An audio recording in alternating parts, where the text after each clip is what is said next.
Hi, I'm Michelle Cooper, and welcome to the crafty side of my studio.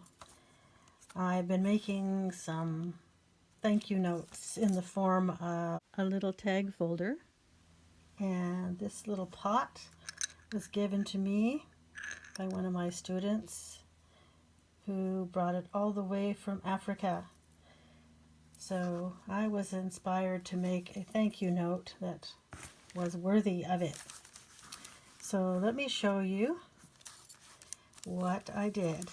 I looked up all kinds of information on African textiles and other kinds of African crafts that people do, and this just really was an amazing mask. It had cowrie shells and beads and some kind of, I don't know what this is, sculpture or wood or something. There's more beads here.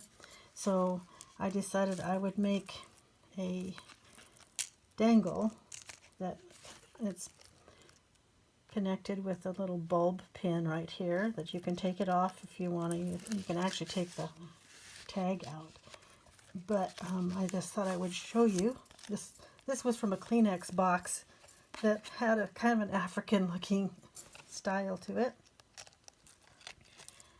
Then I have a bulb pin here that connects it into this little eyelet.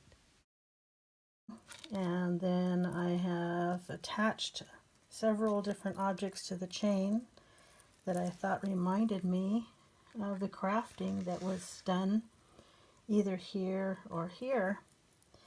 This is a glass bead that is actually crocheted around.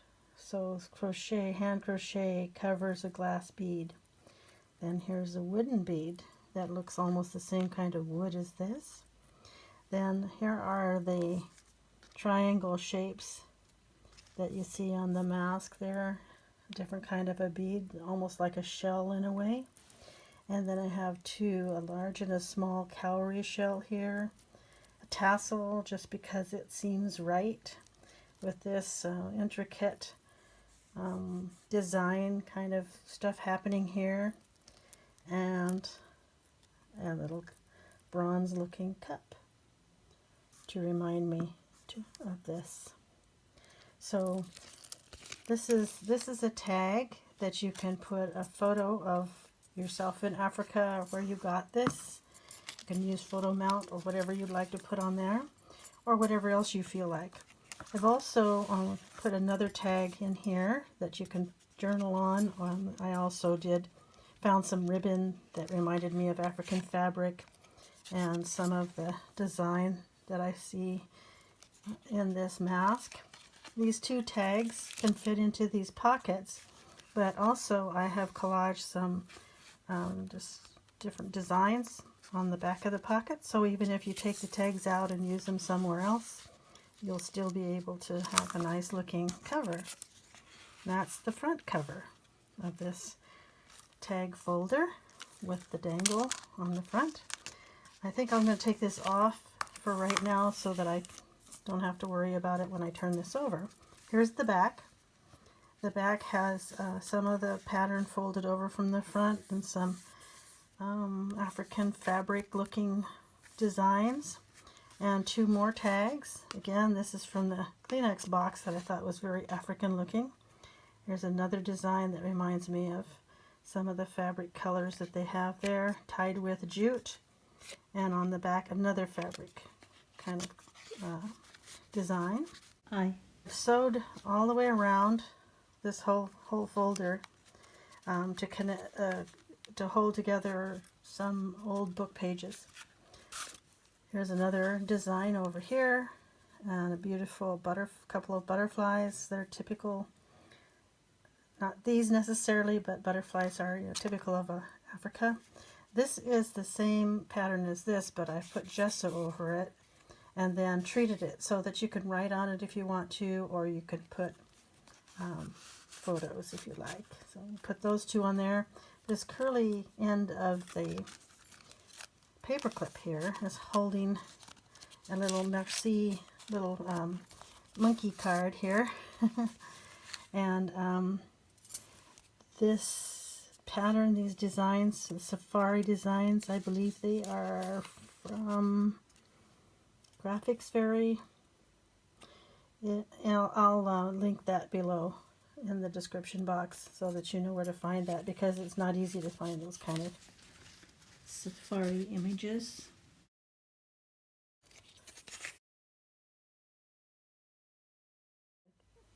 I had these cut out from faux stamps made from some of the designs that came from this journal kit.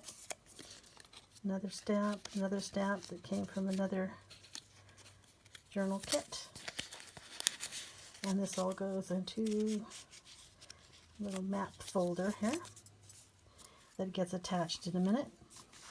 Made this pocket also from the same kit. And then I took a piece of tracing paper to cover over my hand-painted artist trading card based on the gift that I received. And there's a little note on the back. Tracing paper just keeps it from sticking to anything else. I also used tracing paper for something else over here that I'll explain in a minute. Here's another tag with some collaging on it, and a dark brown backing. You can use that for journaling, for drawing on, painting on with mixed media, anything you might like to do. Okay, put this right over here so it doesn't stick to anything. I'll put this back on here as long as we're thinking about it. These little curly ends on this paper clip, I learned how to do those from Tracie Fox. I'll link her below as well. I think it keeps them from catching too much on anything. And I just love the way they look. So thanks, Tracie, for that idea. Here's a little ticket from another kit. As soon as I remember what it is, I'll link it below. Here's a safari card from the Graphics Fairy Safari set. Another place to journal. Here's a queen bee. It says be happy. Here's my tea-dyed and crazy sewing on this little card, so you can put whatever you want on that. Here's another fun collage that I did with music paper and design papers, and the feather just seemed to go with that mask in the front with all the other things that are African. I just stapled the feather on, fit it through this little grommet here, and glued it in between the pages there.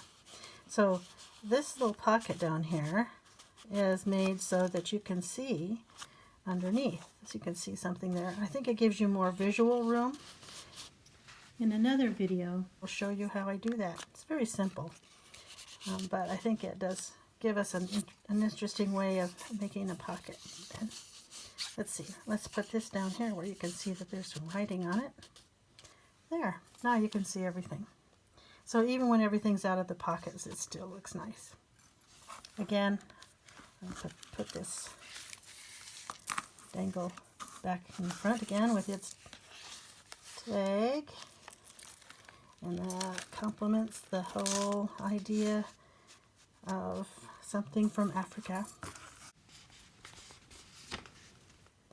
Oh, I better put my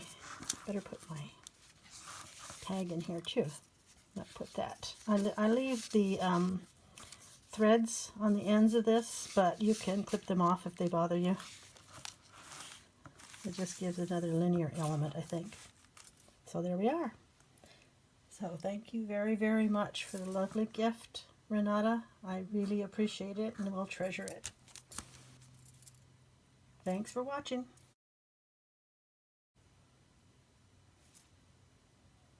And now for the little Cameo tutorial on how to make a tag like this from a surprising resource that you probably already have right in your own home.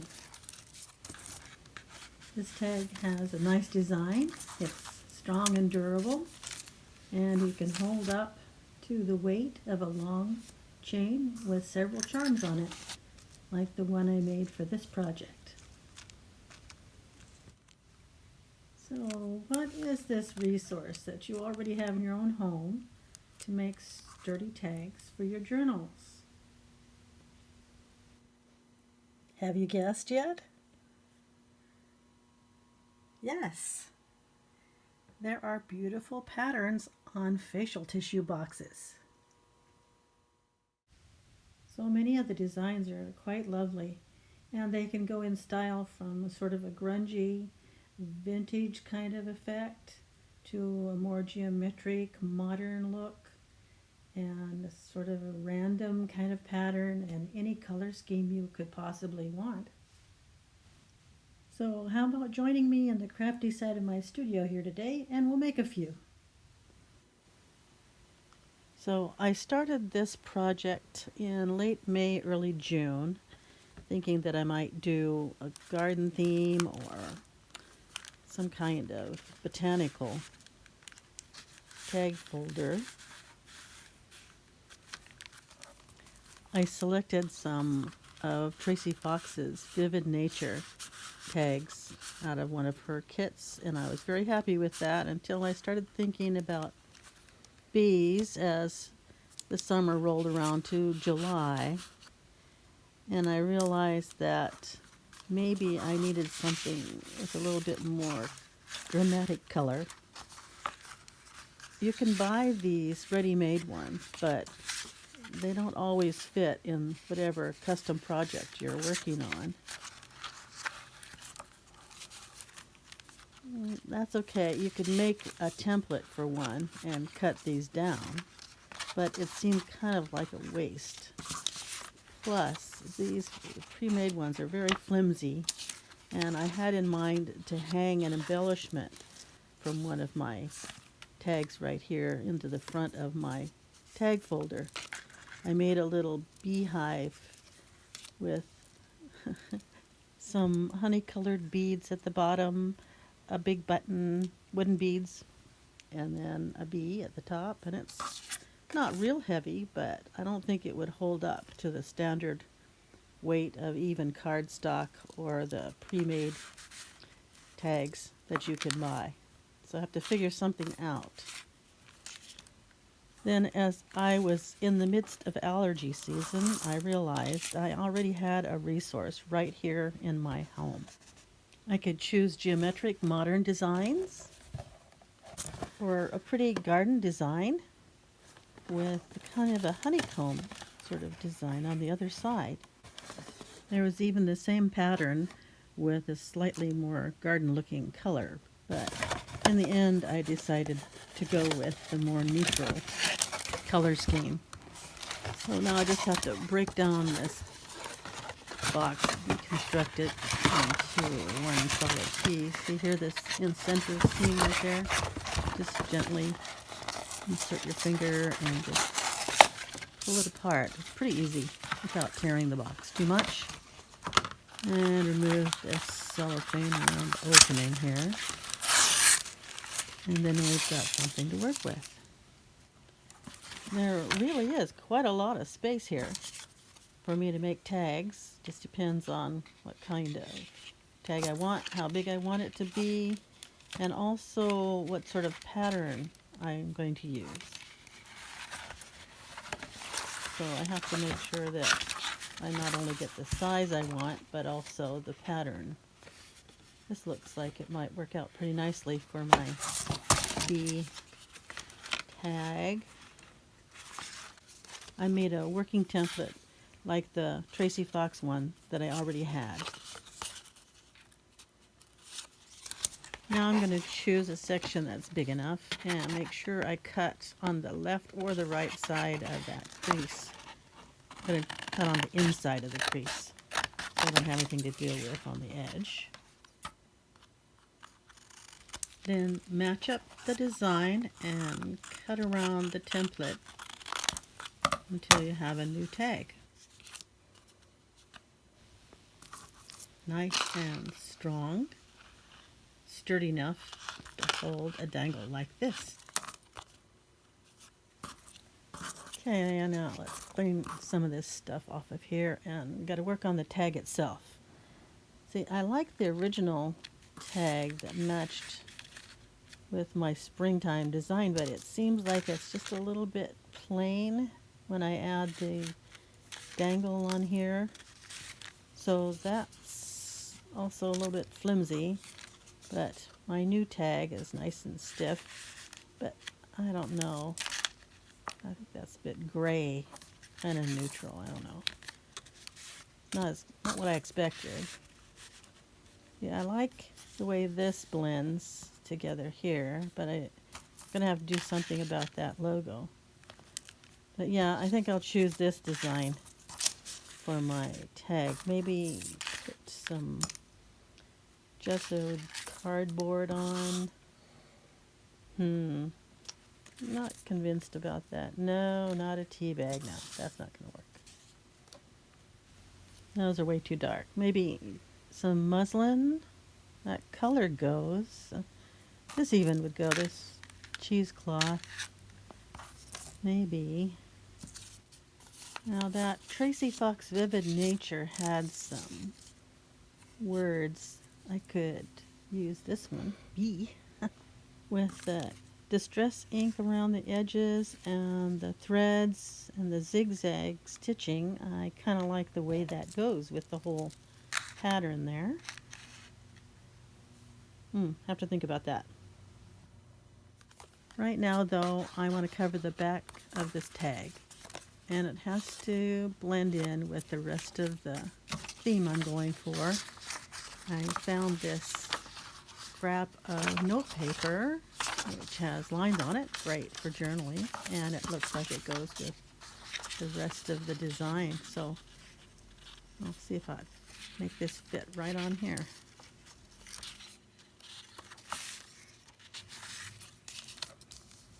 Okay, so that fits, just barely fits on there like that.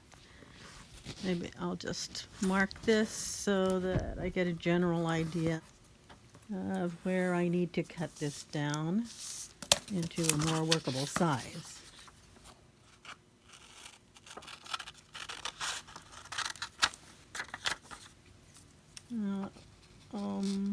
Wait, before I cut that other edge, I think I'm going to glue this on and then cut it to match the tag. I think that works out better. This is my Yoo-Hoo glue stick. Works great for paper on paper.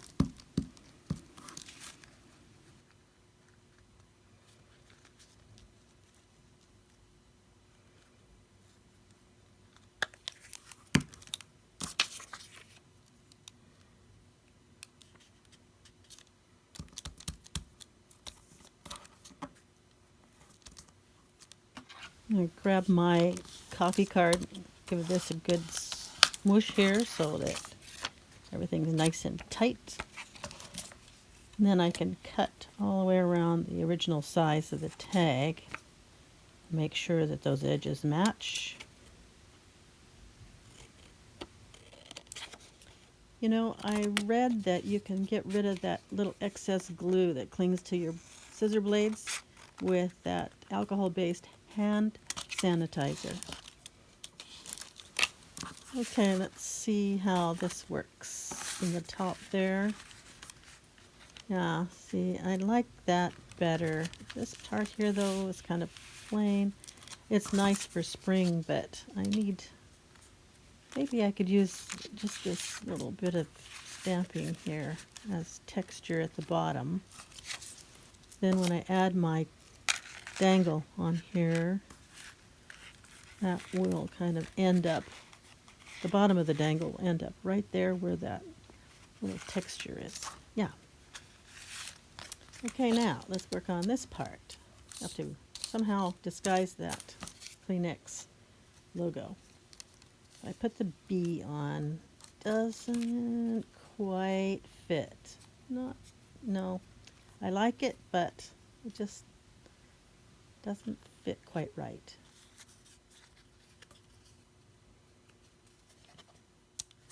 Need something to cover that up. Let's see, this came with the kit. No, too small. Hey, I know. How about this cardboard with the gesso on it? It's kind of like a nice rough but neutral looking texture, I can make a topper for my tag. Yeah, absolutely. That's what I'm going to do. Okay, I've got plenty of room here to move this around, make it fit the way I want. I like that crookedy edge there, but I need it a little darker with this vintage photo ink. Just a little bit of accent. Fit it on like this, and then I can, so I'm sure that's on nice and tight, that I can just turn it over here and cut it to fit.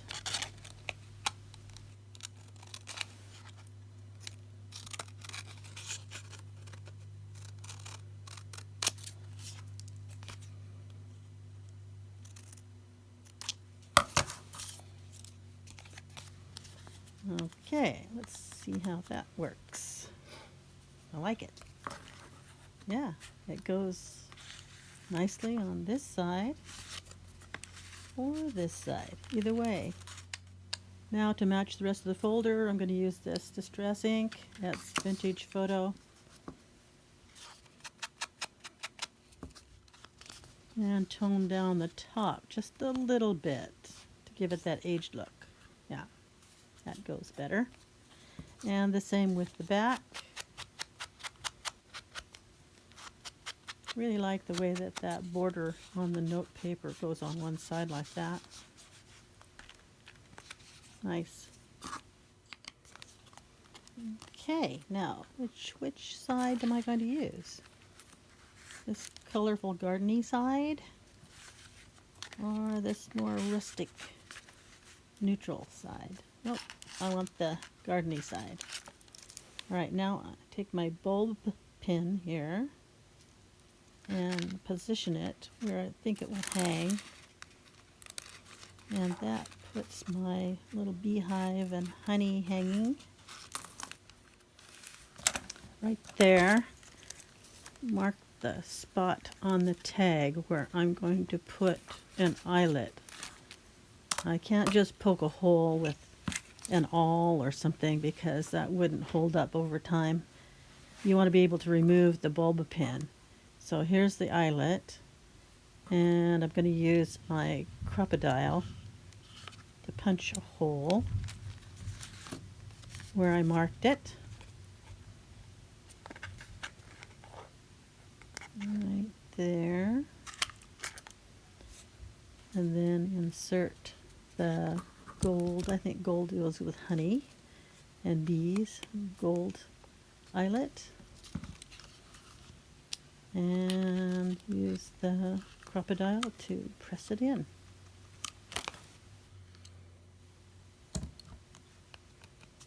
There. All right, let's see if this works. Open up the pin first. Let's see if everything's right side up. Yes. Okay, open up the pin and put it in the eyelet. No, wait, other way around. There we go. There we go. It's pinned in. And slip the tag into the pocket and let the dangle be in position right here on the front right side of the tag folder.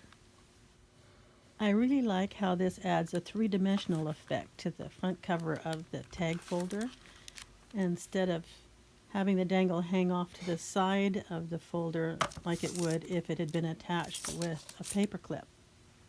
The little beehive charm was inspired by Michelle at Craftie on YouTube. I didn't have the same kind of beads as she did, so I had to invent my own little beehive charm using the materials I had. I used amber-colored glass beads for the honey drips, a large dark brown button for the base of the hive, 2 different sizes of wooden beads, and a bee charm.